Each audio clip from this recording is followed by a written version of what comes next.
మోడీ గారు నేను 2 మాటలు చెప్పమని క్రిస్మస్కు పిలిచారనుకుంటాను. ఆయన ఏం చెప్తున్నాడు తెలుసా?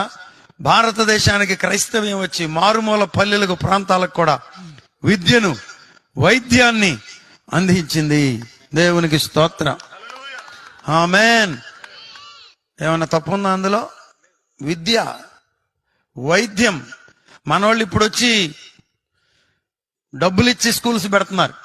ఆ రోజున వాళ్ళు అమెరికా నుండి, కెనడా నుండి, జర్మనీ నుండి, ఆస్ట్రేలియా నుండి వచ్చి ఊరికే చదువు చెప్పారు. సమాధులైపోయి మన దేశంలో సమాధులుగా నిలిచారు.